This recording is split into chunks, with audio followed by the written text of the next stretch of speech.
All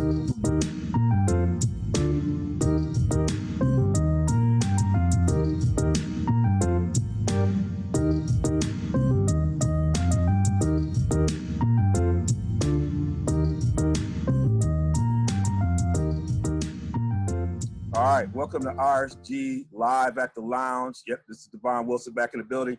And I just want to thank y'all all for supporting this series. And because you've been doing it, you're about to get a special treat tonight.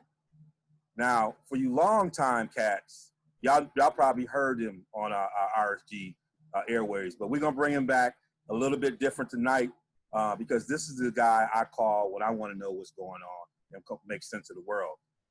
One thing you got to understand that he is a global thought leader who's worked with more than 1,000 colleges and universities, Fortune 100 companies, foundations. He is considered the voice in this work that we're about to talk about tonight.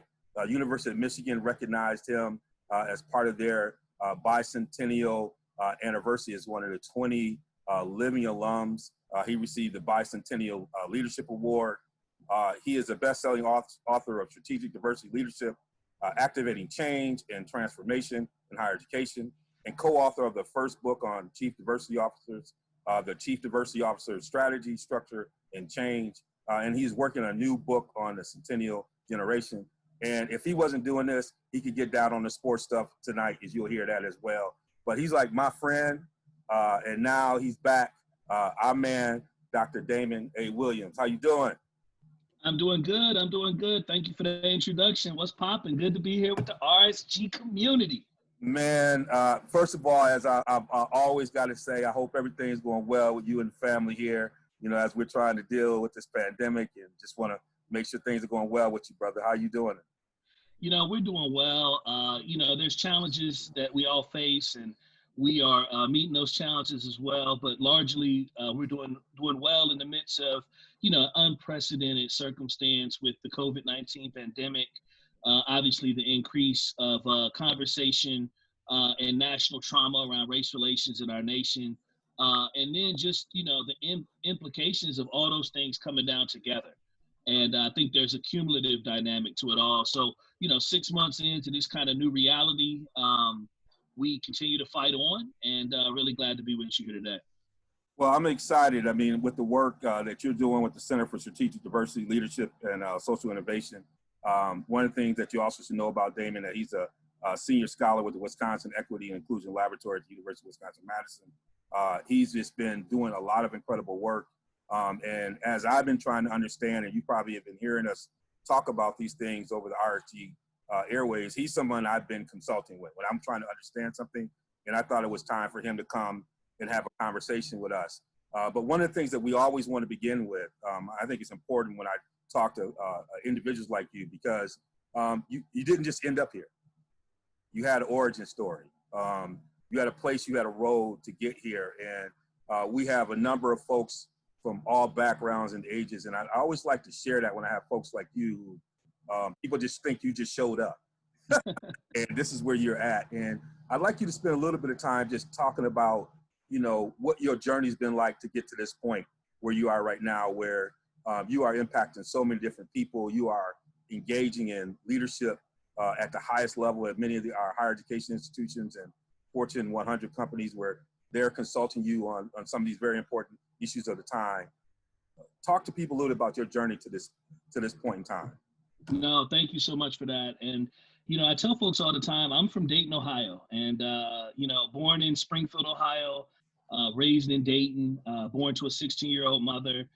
Biological father was not really in my life. And I was fortunate that my mother married my dad, who raised me when I was 5. And so I did have a father who poured into me and always did his best by me, and grew up in the inner city, you know, crack house on both corners, seeing all that you see in that environment, in that neighborhood, attended some under-resourced schools, you know, didn't really have any substantive interactions with anybody who was of a different race ethnicity than me, for the most part, all the way up through my early teenage years. And then at 15, I went away to boarding school. And that was a defining experience for me, going away to Western Reserve Academy, where it was a, you know, very selective institution of the privileged. with about 350 students, you know, tuition north of $50,000 today for that institution. And I was one of only 8 African Americans that were there, and very few students of color overall. And that was a real crucible experience, which defined me in so many ways, because it was the place where I first started thinking about issues of power and privilege. It was the first place where my identity began to really form as somebody who was Black and in some ways felt a sense of being the other. It was also the space where I started, you know, developing a critical consciousness about the world and started looking at issues through a lens of equity and opportunity and access and insider and outsider and belonging and other, you know. And inside of it all, I also had some of my most foundational experiences about what it means to be a fighter and to be gritty and to be resilient. And I tell the story of how I was failing Latin, chemistry, and geometry early on in my first semester on campus, and came into the attention of one of our faculty members, 6'5", snowy haired white man named Frank Longstreth. And Stretch came to me. He wasn't even my teacher. And, you know, we had required shirt and tie every day, mandatory study hall, either in your room with the door open or under the tutelage of a faculty or in the library every day from 6 o'clock to lights out. And he came to me and said, Williams, you know, I hear you're struggling and I can help you, you know, if you're prepared to do the things it's going to take to be successful. It was almost like a scene out of a movie when I think back on it now, you know, kind of the wise Yoda-like figure shows the young Padawan the opportunity in the way. But it really was that. And one of the things I believe as a leader and as a fighter is that we all face struggles, and you have to find individuals that can be a part of your journey, and you have to be open to individuals being a part of their journey when they present themselves to you. And inside of that, he said, I want you to come and I will tutor you every evening at my home, and my wife will be helpful tutoring you as well. And they live right on campus. But the trick was this: he said, you can't come just when you have a quiz. You can't come just when you have a test. You can't come just when you have a challenge. You have to come every day, because we got to build some muscle memory. We have to build the habit loop of excellence. We've got to learn what it means to chip away at a challenge and to build the type of fortitude that allows for grit and resilience to manifest itself. And he didn't use those words when he explained it to me, but as I reflected on it years later, that's ultimately what it did. And it gave me that foundation, and it taught me how to really relentlessly work and how to give myself over to a challenge, give myself over to a vision. And people ask me all the time, you know, how did you write 2 books, 1,000 pages that have sold thousands and thousands of copies? How did you become a 29-year-old assistant vice chancellor? How did you become a 34-year-old associate vice chancellor and chief diversity officer at Wisconsin, and, you know, do all these different things? And I always talk about these foundational moments, which taught me how to really, really approach something and how to really, really pursue our goals. The final point I'll offer is this, before I kick it back to you, D, is, you know, one of the things Bill Gates says is that we overestimate what we can accomplish in 2 years, but we underestimate what we can accomplish in 10. And I think that it's important for everybody in your listener viewership, particularly in the midst of this COVID pandemic, to be thinking about, you know, what are your goals going to be? What's the pathway that you're going to walk? And how are you going to put, you know, 10 years on your side to really knock down not just little goals, but to build monumental achievements and impacts? And that's what I've tried to do at every stage of my life and career. You really served it up, and you know, I think it was important for people to hear that story, because I think it's really shaped, as I've been engaging you, as we're facing obviously the most extraordinary times I know in our lifetime, and probably in our country's history in a long time, where we have this social unrest in the midst of a pandemic.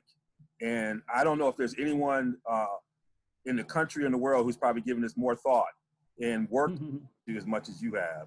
And so I'd love to kind of hear how things have shifted and how they've developed from the time we were all just quarantined, which I've watched you do. Like you and I were working, you were working and moving, and everybody froze. And I was like, I never thought anybody could shut down Damon A. Williams at all. It shut him down. But but I watched you pivot because as you tried to really understand what was going on, how have things evolved for you as you've kind of seen both these kind of two things happening, social unrest, pandemic? How have things evolved and how have you made sense? And what are some of the things you've been focusing on and sharing with people as we've been trying to understand what's going on? No, absolutely. You know, DeVon, what a powerful question that you ask. And, you know, I think about where we were in March, right? And, you know, and one of the things I believe as a leader is you have to figure out what the journey map's going to be, right? Either individually or if you're leading a team, just what's the journey? And understanding the journey is oftentimes about, you know, developing some milestones so you can hold yourself accountable to those milestones, some milestones that you can rally your team around, and also to give folks a sense of movement and energy. Because one of the things that we know, particularly as voices are elevating and challenging their institutions to do more now, what they're looking for is more than just a statement of support for Black lives or a statement of anti-racism. They want to see movement and energy. And one of the things that conveys movement and energy is the journey and the timeline. And so, you know, a little bit of storytelling. It was early March. I was in Detroit, in the Livonia area, actually. And I was there with members of my team, and we were working with one of our partner companies that we're working with in that community. And we had just wrapped up what we were doing there. I was supposed to get on a flight that night. I was flying to New York City to work with another one of our partners in Manhattan, and I was appearing at this event, giving remarks, and the world started shutting down, right? NBA was shutting down, you know, all these events were canceling, you know, South by Southwest had canceled. And so, you know, we went from, you know, kind of the early warning shots and moments around the COVID-19 pandemic to the entire economy and every sector start, you know, just shutting themselves down. And so I came back to Atlanta, and I'll never forget being in the Detroit airport, and it was a ghost town, you know, and I landed in Atlanta, Hatfield, Jackson Airport in Atlanta, and it was a ghost town. And you know, the ATL airport is the biggest airport, the most busy airport, rather, in the country, right? So it's always tons, there was nobody there. And so, you know, I got to my house, and then all of our opportunities started shutting down, right? So this speech canceled, this client canceled, this appearance canceled. So everything shut down, and, you know, massive amounts of economic loss happened for our team at that moment, just like it did for a lot of small businesses, just like it did for businesses of all kinds, right? Not just small, but, you know, mom and pop, startups, but also the titans. Everybody lost revenue, whether you were a billionaire or you were somebody just starting out or anybody in between. There was so much fear and uncertainty and trepidation. And one of the things that I like to talk about is this idea of stuff, stress, time constraints, uncertainty, fear, and fatigue. And, you know, we were all dealing with a phenomenal amount of stuff at that time, right? Stress, time constraints, uncertainty, fear, and fatigue. And it was in that moment, DeVon, where the team came to me and they said, you know, Doc, what's the plan? What's next? Where are we going? And, you know, I was concerned about, you know, public health issues. I was concerned about my family. I was concerned about economic opportunity and the economy and where we were going.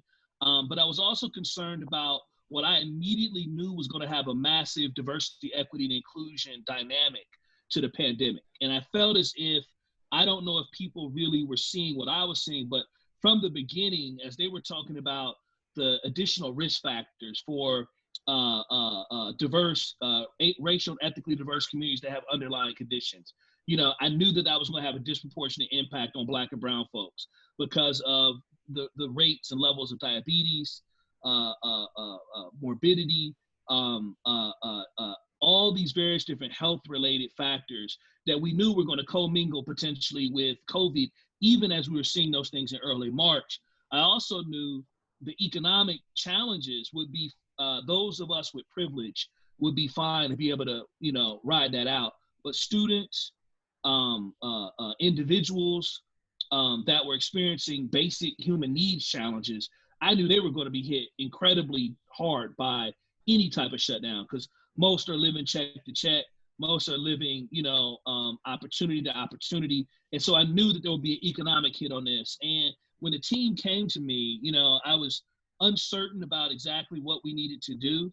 But what I knew in terms of the pandemic was that there were some key questions that we had to figure out. And it was, how are we going to manage the COVID-19 pandemic and ultimately even Black Lives Matter in terms of a way that was going to really elevate diversity, equity, and inclusion issues and not lead to these unintended consequences. Obviously, the pandemic hit first, Black Lives Matter hit next.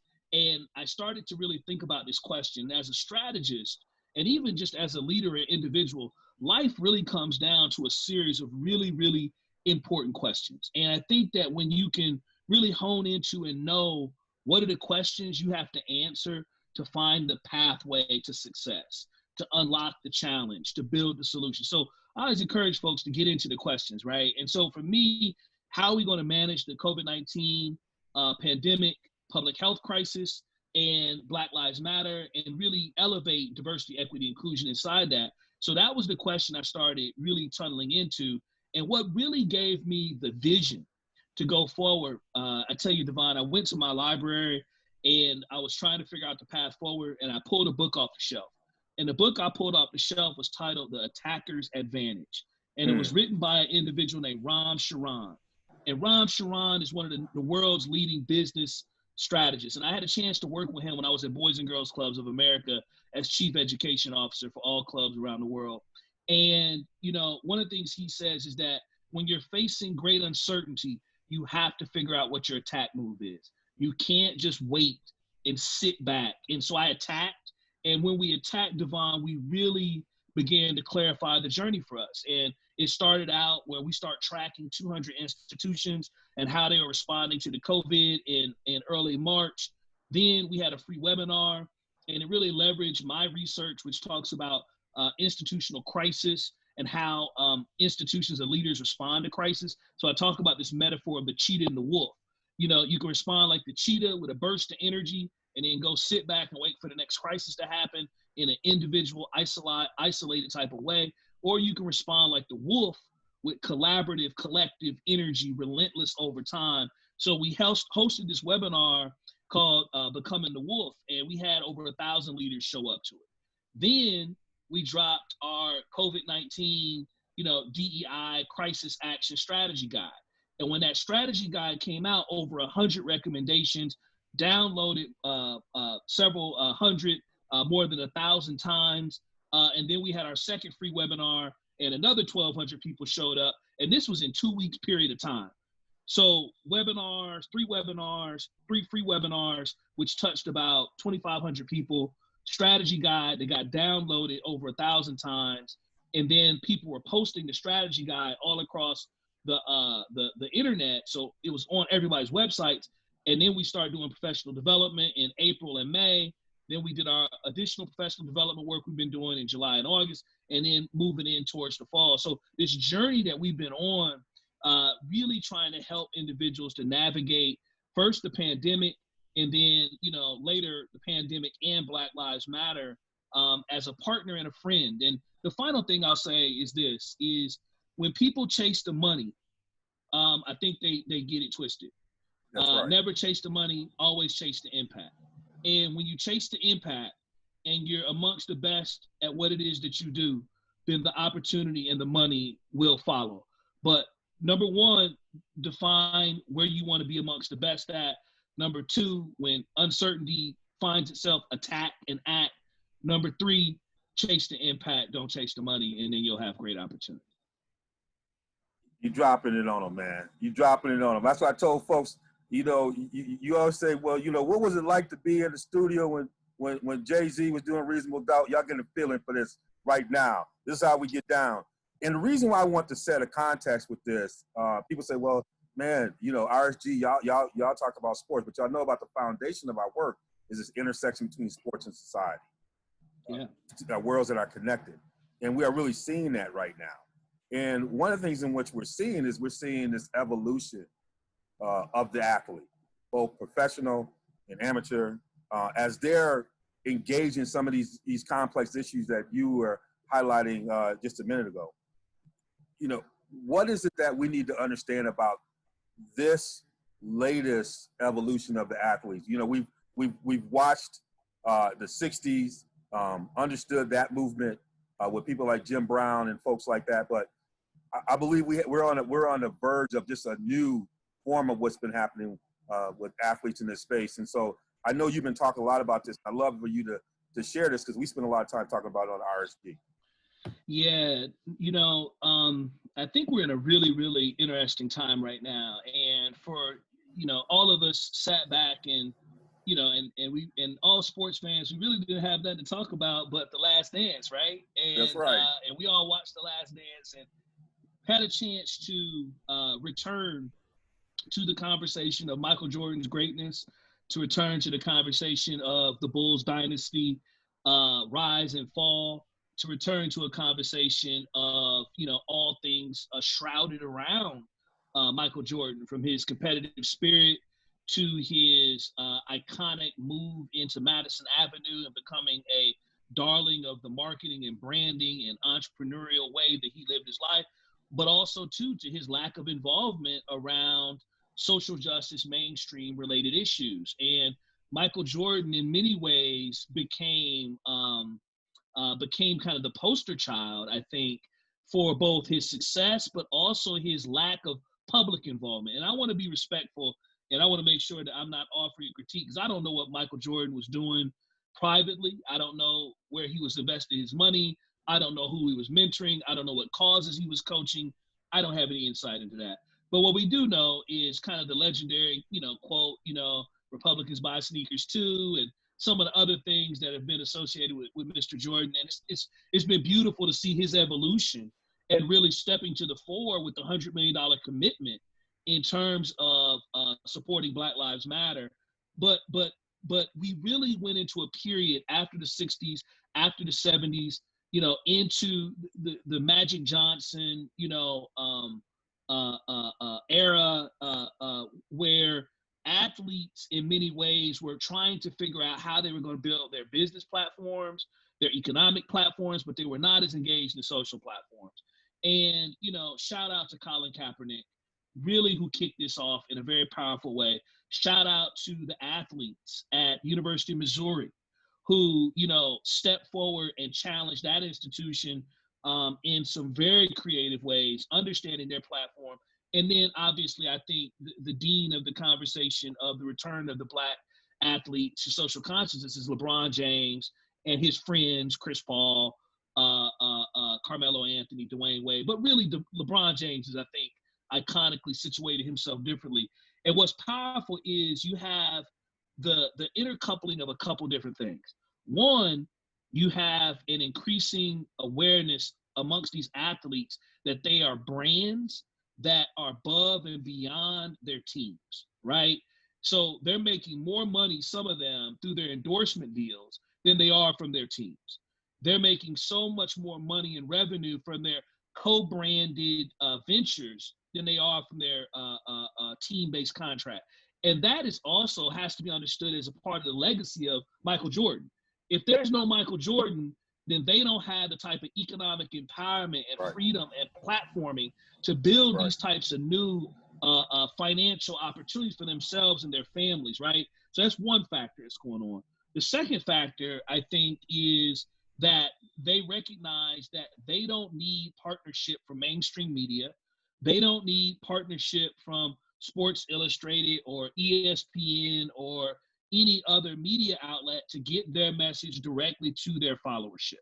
And that's the power of social media, right? So there's the emergence of them as a brand, but there's also the ability to take that brand to market in some powerful and creative ways. So when they have a message and something they want to put into the world, they can do that without filter, without needing a collaboration. And then the third thing I think is really important is the millennial and the generation that's coming behind the millennials, Gen Z, have a different orientation to social justice. They have a different orientation to social critique. They have a different persistence of wanting things now. And the millennial generation and the generation coming behind them, I think, are a generational of social engagement and activism in different ways. And I'm gonna flesh this out just a little bit. Number one, they want for their companies to stand for something. So if they're working inside of a company, they want to know there's a social consciousness, that there's a commitment to diversity, equity, and inclusion. And they're looking for that from their institutions. They're looking from that for their places where they're employed. That's one piece of it. Another piece of it is this generation grew up in the light of the Obama era. And the light of the Obama era did not, as we all know, create a post-racialized world. However, the light of the Obama era did some really significant things. Number one, President Obama, created a vision for millennials and Gen Zs that not only could we be in the White House, but we should be in positions of leadership. We should be in positions of opportunity, and created a new narrative around what was possible. And the way that he approached campaigning was directly connected to his background in grassroots organizing, and they were able to use technology to organize. So when you take into account that 1 million people, many of them millennials, were trained in grassroots organizing and campaigning and trained in digital engaged strategy, now you flash forward and we've seen the Dreamer movement. You flash forward, we've seen the Occupy Wall Street movement. You flash forward, we've seen the $15 living wage movement, which began in New York and went national. You flash forward, you see the movement against relational violence and the elevation of Title IX. And you flash forward, you see Black Lives Matter. Well, you take that, you have to then start seeing that this is a generational movement of activist engagement, right? And I think that's important. So we take that and think about the athletes. Now we got athletes who build brands bigger than their organizations. We got athletes that understand their platform and ability to message. And we have athletes that are part of a generation which has a different orientation to power, change, and elevating issues of the voiceless. And as a result, you see it professionally. We've seen some micro moments in the collegiate space. As I look to the future, I think we're going to see much more athletes engaged in activists in moments on college campuses, which is you as well as I know is a different type of experience culturally than what happens in most intercollegiate athletic spaces, particularly football, basketball, and revenue generating sports. Yeah, and what's interesting about that, I mean, and what is forcing these coaches who develop their careers under a totally different framework to be able to speak to that and give examples of it, the number of elite coaches who have been put on notice. If you look at what happened at Clemson and with the honors hall and in the way in which Dabo had to really rethink and, the power shift. You think about where he was when this all started and the way in which he was framing, he's had to back off some of this stuff because, these athletes are and the alums, are coming together in ways that are forcing. You see what's happening in Iowa as well. And so the power dynamics in these sports, particularly football, has been interesting. Absolutely. And football is a sport where, probably more than most sports, there's a command and control culture, right? There's unity of voice. There's a very vertical chain of command, head coach, associate coach, assistant coaches, team captain, players, and it's very vertical. It's very hierarchical. It's very much built on kind of a chain of command like the military. Well, the reality is that is an inconsistent cultural model for a generation who's been broadcasting and telling their story since they came of age at 13. Yeah, that's a inconsistent approach for someone who may be able to, because of their athletic celebrity, have a bigger ability to message around something maybe than the institution does, right? And has a followership, but beyond that has a consciousness and an expectation that their voice will be heard. When I was at Boys and Girls Clubs of America, one of the things I used to talk about in terms of this generation was voice, choice, access, and passion. Voice. We're going to put our voice in the world as teens and as this Generation Z. Choice. We want choice in our life to choose where we want to be, to choose what we want to do, to choose how we want to dress, to choose what identity we want to manifest in terms of our gender identity, to choose who we want to love, to choose how we want our Nikes to look when we customize them in Nike ID or customize our gear in it's Adidas or whatever. Choice, right? So voice, choice, Then the third thing is they want access. They want access to opportunity. They want access to pathways to success. They don't want to come into spaces and have it unclear.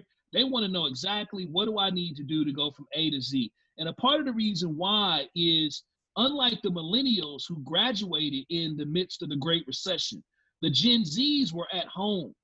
They saw older brothers, sisters, individuals graduate and not be able to get jobs. They were at home and saw the family vacation go away. They were at home and saw mom and dad have to change the lifestyle because the economy constricted very aggressively. So here you have the Gen Zs at home watching what's happening with the millennials. And so a part of that implication is they became not dreamers, they became realists. They became not realists, but they became individuals looking at power structures to do things to empower and enable them to be able to achieve to their full success. And so when you again start to look at generational dynamics, and now you flash forward and it's those Gen Zs, which are traditional age college students, they're looking to their institutions not for fluffy statements of commitment. They want real change. They want to know what your real investments are going to be, and they want to know how they're going to be able to have their voice elevated. So voice, choice, access, and then the last thing is passions. These Gen Zs live on their passions, right? See, one of the things that's the implication of being constantly plugged in 24/7, 365 on your device is you're constantly flowing to what you're interested in. And when you're flowing to, I'm interested in fashion, I'm interested in sports, I'm interested in politics, I'm interested in science, I'm interested in the economy, I'm interested in food, I'm interested in hairstyles, I'm interested in beauty. What you're flowing towards is your passions. And so when we talk about leaders, institutions, coaches, you have to know how to live on this generation's passion. So again, voice, choice, access, and passion, keys to really educating Gen Z, the centennial generation. And one of the shifts that happened, and I know Wisconsin was either one of the first to have a designated position focused on equity and inclusion. And now you're seeing an emergence in both college and professional athletics with chief diversity officers, which is a different kind of space. Can you talk a little bit about what that role can mean, how it should be playing in this space? Now that, athletics is clearly seeing a need to have a position like this. I know in some places early on, they weren't the kind of positions that reported directly to the athletic director. They reported to sometimes, senior, athletic director, associate athletic directors. But you're seeing some of the traditional models come on board. What have you been seeing, and what are some of your thoughts? No, absolutely. Great question. And, as you well know, this is one of the areas that, we've done a tremendous amount of thought leadership work around, really trying to bring to story, how do you build dynamic diversity, equity, and inclusion capability, right? And so we talk about this idea of chief diversity officers. And, DeVon, we're in the midst of finishing a professional development lecture series that I curated. And the title of the lecture series was Signal and Noise, right? Signal and Noise. And I think that's a really appropriate metaphor. And, we actually wrote a piece called Signal and Noise. And if you want to distribute that to your viewership, I'd love to get that to you. But, this idea of what's signal and what's noise, I think becomes really, really important for thinking about diversity, equity, and inclusion officers in intercollegiate athletics, in the corporate sector, in nonprofit, in government sector, really across the board. And so, when I say signal, the thing that I'm looking for signal in the creation of these roles is, is there a plan to create the role, or you just create the position, what is the title and what is their reporting line, right? Are we giving them a senior title, putting them in a direct reporting line with the athletic director, a senior title reporting them directly to the president, the provost, whomever it is? Do they have clear budget authority, right? So do they have clear budget authority, or they got to go 10 cup, to be able to do a program, to do a partnership, to do anything? Are they integrated into policy making and decisions? If the officer doesn't have a clear role in policy making and the decision making tree, then they're on the outside looking in. Are Are we prepared to reorganize some of the things we're doing that are in the diversity, equity, inclusion space into their portfolio? Are we prepared to allow this individual to have some resources so they can get coached up and they can get go have their own leadership development coaching infrastructure so that they can be great officers?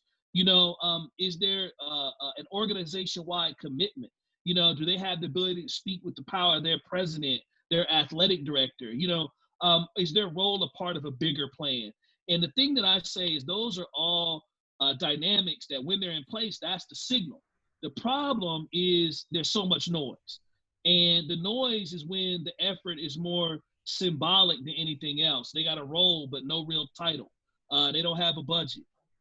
They're hired based on identity politics singularly. And what I mean by that is there's a lot of organizations looking for the nearest Black person, the nearest brown person, Latinx person, LGBTQIA person, the nearest woman. And if they can get an intersection of all those things, even better.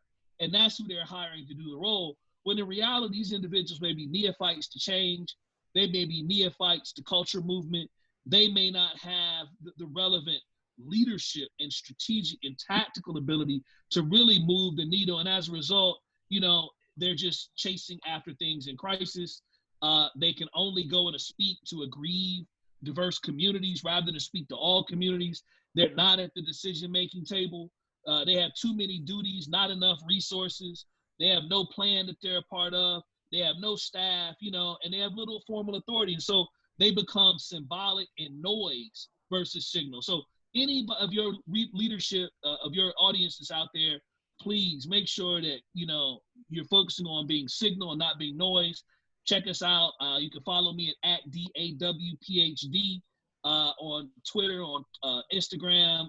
Find me on Facebook. You can hit our website, drdamonawilliams.com. We got a lot of free resources, and we'd love to be helpful to supporting folks to develop real, meaningful strategies and roles in this area. This is what we do at RSG. We bringing it to you. We feed you. We feed you here. I know you're full, but I can't bring him here if we ain't gonna talk about no sports now. This cat on, he done gave y'all so much. We gotta at least let him talk a little sports. And he can talk a lot. He can talk about anything, but we're gonna hit in on this NBA and the bubble. I was gonna say something to you about Williams. I know you're down in Atlanta, but we'll leave that one alone. I want to, get a sense. I know you're a Lakers fan, but as you look at this restart of the NBA, what are some of the teams that, you're looking to make some noise here in this short track? And if you could also offer maybe someone who's like a dark horse, one of these folks you haven't thought like this environment you think might work for them in this one. I know you watch the game. I know you love when you got to take a break. I know you got your NBA on and you breaking down film. So I know you got something to say. Sure, for sure. So first off, shout out to Kobe Bryant and his dear family who we lost this year, and his wonderful daughter Gianna. And that was a hugely impactful moment in my life. Kobe was my muse, and in so many ways, he was a thought partner for me. He was a role model for me, not as a basketball player, but as a competitive athlete engaging at a high level early in my life. And one of the things I'd say is that I was the youngest person to get my PhD in my department, really, in the country. I was the first Black man to be in the department in 20 years. I came right out of the PhD, was assistant vice chancellor at 29 years old. I wrote Inclusive Excellence, and it went around the country, when I was in my early 30s, was vice provost associate chancellor at 34, and that was very analogous to Kobe entering the league at 17. It was very analogous to him making an all-star game at 21. It was very analogous to him being a champion at 22, 23, being widely regarded as the best player in the country in the NBA early in his career. And so I took such musing for that. And also, too, his setbacks, right? The challenges in Denver, the challenges, the missteps, but yet you put 20 years on that, you heard not one more peep of anything, and you think about who we are as young people and the human development aspect of our brains. Cognitively, we're not fully developed till we're in our mid-20s.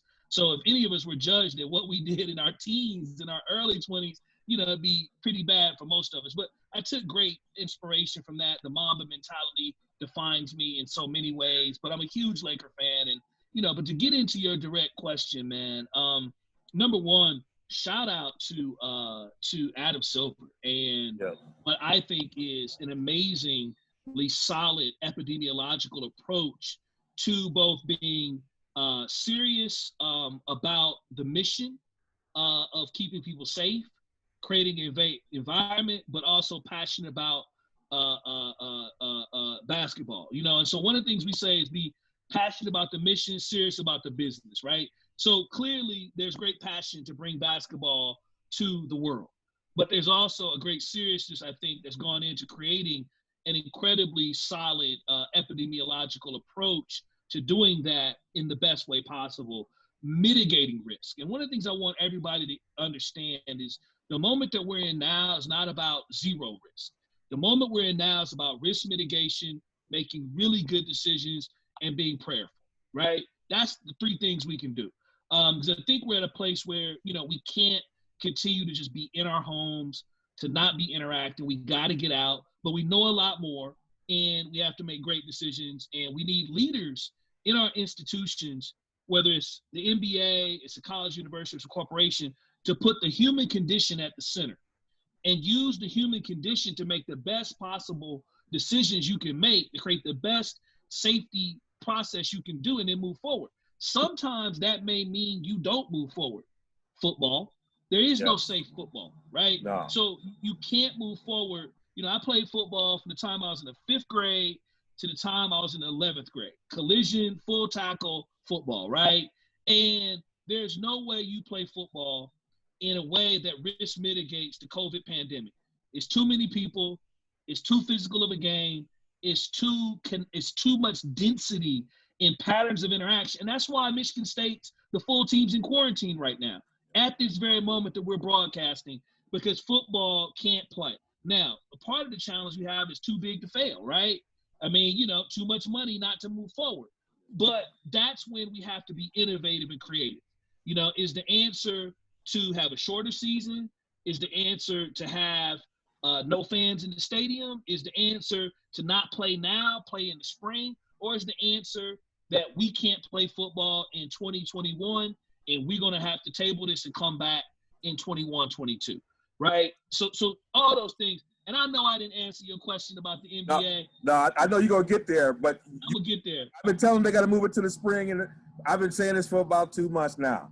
And everybody thought I was crazy when I first said it, and you hit it right on the head. So I'm glad you said it, because I've been getting pushed back from the beginning, and now everybody is coming along with me. And a lot of reasons why I was saying it from the conversation you and I have been having.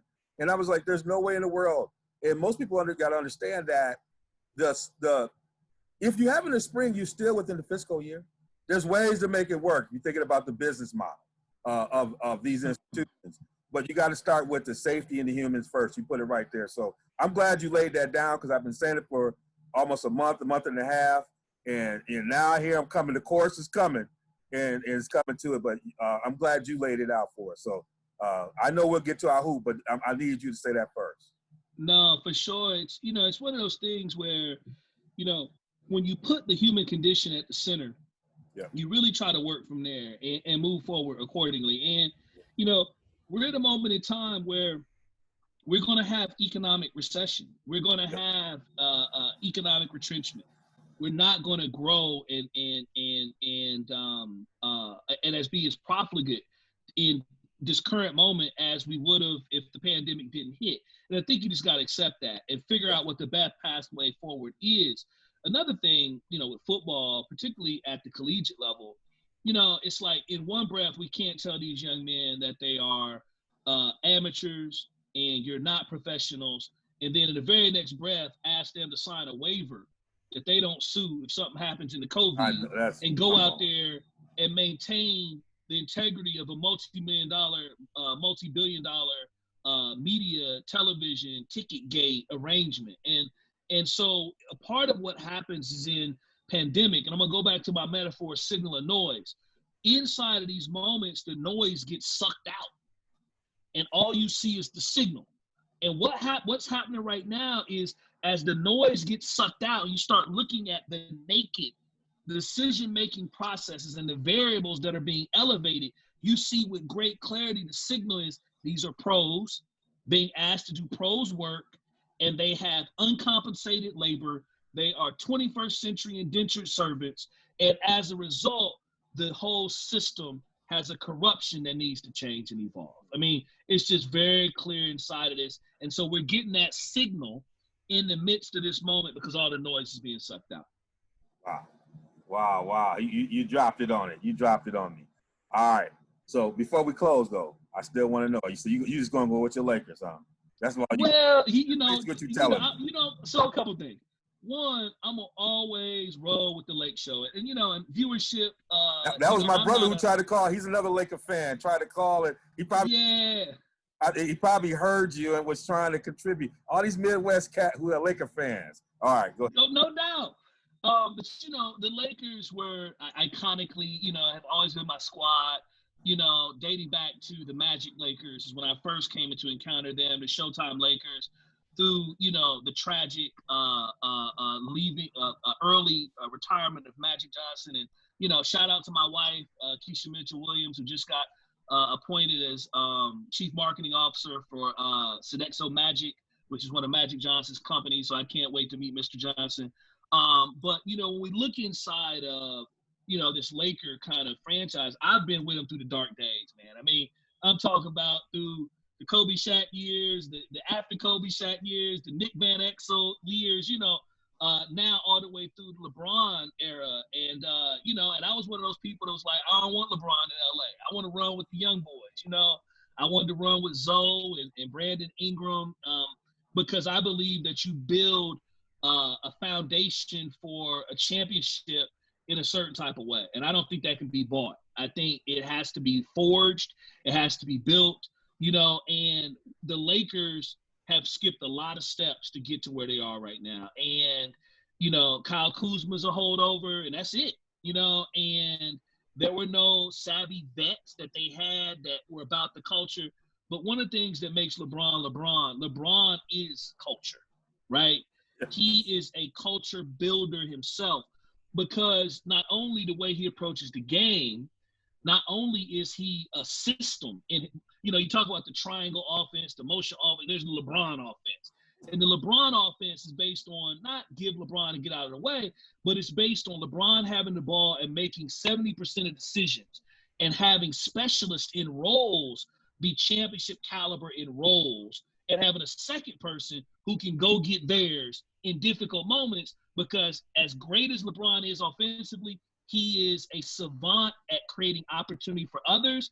When it comes to go get a bucket, he not Kobe, he not KD, he not MJ. I mean, clearly he's in the 98th percentile. This is no disrespect, but you got to have somebody else who can go get that bucket. Ally Kyrie, ally D Wade. He's never not had that second guy that can break down a defense and go get theirs. Anthony Davis is probably one of the if not the greatest big man in terms of being able to break down a defense and go get theirs. The question for the Lakers championship run will be defined as follows. Number one, can Anthony Davis be an amazing closer in games and go get buckets? Yeah. Kawhi Leonard's the greatest closer in the league when it comes to go get buckets. Paul George is top 5. Lou Williams is top 15 when it comes to go get a bucket. So LeBron is top 7 in go get a bucket, right? But LeBron is going to give. His free throw shooting is unreliable. He can be subject to nerves in different moments. So the Lakers are going to be there, but for them, it's going to come down to, can AD close down games and get buckets? Number two, can they shut down perimeter scoring in a world where you don't have Avery Bradley, who is a great perimeter defender, right? So you got to be able to shut down Luka. You got to be able to slow down Luka. You got to be able to slow down Harden. You got to be able to slow down Westbrook. You got to be able to slow down Kawhi and PG and Sweet Lou. You got to be able to slow down my man down in Denver, and the perimeter players in New Orleans. So you got to be able to slow down the perimeter. And the reality of it is, Danny Green's a plus defender. LeBron's a plus defender. AD's, all-world eraser. Dwight Howard's 3-time defensive player of the year, all-world eraser. JaVale McGee, they got great rim protection. I don't know if they've got enough to slow down that perimeter, and that scares me. The third thing with the Lakers that'll define their championship run is their ability to, at a high level, knock down the three. They've got to knock down the three at a high level, and they don't have lockout, knockdown, shooters of the caliber that I would love to see them have. Now, with that said, Danny Green's a plus 3-point shooter. He's going to be 37 to 40%, and he can catch fire in a playoff series and be that third guy. Yeah. J.R. Smith, another guy who can catch fire, not for a series, not for a game, for a moment. Deion Waiters can go get you a bucket. The lack of 3-point shooting, though, is an Achilles heel. So what they need is guys whose level is somewhere between 33% consistently to 35, 36. They need those guys to hit a run where they're 35 to 39, 40%. So this is Kuzma. This is Caruso. This is all these guys that got to hit at a high level. And then the final point I'll offer is this, in terms of the Lakers, is Rondo. They don't have a secondary initiator of offense. And with Rondo going down with the hand, see, Rondo, you can see from his body, he was ready. Yeah. And he was going to bring playoff Rondo to the fore. And people are like, what is playoff Rondo? See, playoff Rondo is no back-to-backs, so his body stays fresher. Playoff Rondo is the game slows down, so the lack of athleticism becomes not as important. Playoff Rondo is there's less possessions, so it's more about decision-making. I got the top 5, top 3 basketball IQ in the league. Playoff Rondo is able to compress things, and then he can shine through. So he was going to do his thing. Can he come back at a high level? Those are the things I see in terms of the Lakers. I think they're going to be right there. I believe the Clippers are going to be right there. In the East, I think Giannis will be there. If you ask me who the dark horse is, the biggest Achilles that Giannis has is no clear-cut second guy. Yep. And while we see Giannis knocking down threes with nobody around him, I need to see Giannis knocking down threes in games. That's and right. I've never seen any player win it all without a clear-cut number 2. I've never seen any player win it all without a clear-cut number 2 until last year with Kawhi.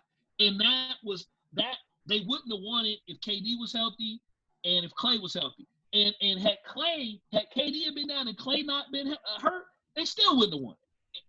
And I love Kawhi. So it's that secondary player. The dark horse that I got 2, man. And one is real dark. Luka's a problem. Yeah, he's a problem. He's a problem. And I'm not saying he can get him to the championship, but he's probably the greatest 20-year-old we may have ever seen in terms of a combination of skill set, mentality, pace, dog. He's got the whole package, man. And he's not, and you can't stop him. I mean, and he's already won at a really high level. And in this compressed time frame, you got an iconic guy like that. You got a unicorn type cat like Porzingis. You got some of those other guys they got filling around. I'm not saying they can get to the finals, but what I am saying is I think they can knock some teams off. They can knock a team off they shouldn't, and they're a problem. Yeah. On the other side, this team is a threat to win it all, and nobody's talking about it. First off, shout out to the Raptors. Raptors are not going to be easy out for anyone, okay? For anyone. ICP, that's right. For anyone, right? The Raptors are going to, put some respect on Masai Ujiri's name for what the brother did in terms of building a championship-level culture. One bus showed up wrapped in Black Lives Matter branding.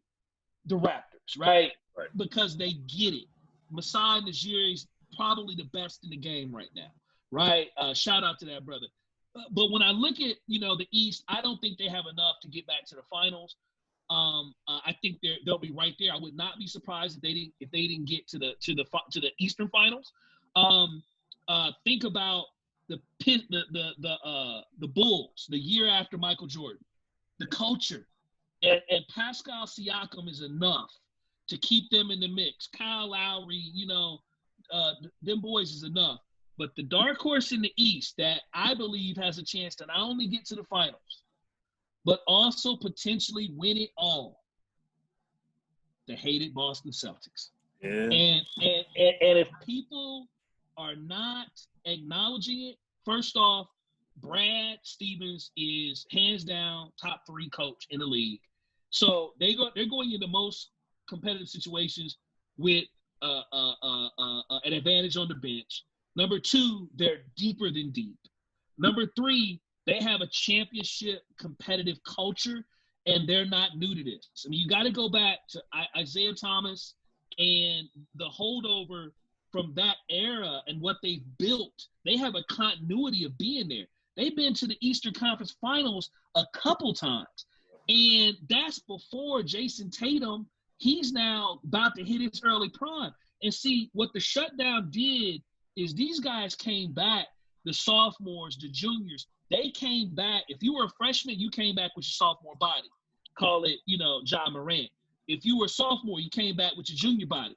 So this boy's ready to make that step, and we've already seen him go shot for shot with LeBron James. And they got core pieces around them that can step up in big minutes. They got wings for days that can shut down slow perimeter. My pick coming out of the East is the Celtics. My pick coming out of the West, I'm going to still roll with LeBron, even with the challenges that they're facing. I'm going Clippers, Celtics, and in the finals, if LeBron can get there, he's going to handle the business and close it down and get the chip. Wow. See, I told you I said it when I opened up. I said if he wasn't doing everything he could do, I would have him on RSG. He'd be crushing it over here as well. And I'm loving it. And I was going to hit you with the Zion thing, but I think you closed it down already with me. I want to also give you a chance again to let folks know where they can get information from you, follow you as well. We'll offer some more information at the end of this broadcast, but I want to make sure folks know where they can reach you. No, absolutely. I am, my name is Damon Williams. You can find me at DAWPhD on Twitter and Instagram. On LinkedIn, you can find me /Damon A. Williams. And you can find me at my website, DrDamonAWilliams.com. Or you can just put Dr. Damon Williams in diversity, and you're going to get a lot of pages there. So please get at me on social media. Visit my website. Lots of free resources that we provide out there to support people inside this work. It's been amazing to be with you. I look forward to coming back. Brother, I want to say it's a pleasure that you came here and blessed us with us. I believe we are incredibly blessed to have you out here doing the work you're doing with all these institutions, making it better for all of us. I was listening to a sermon this morning that talked about a mustard seed, and you've really been that mustard seed for us, and we feel better that you are doing what you're doing, and thank you again for being here with us tonight.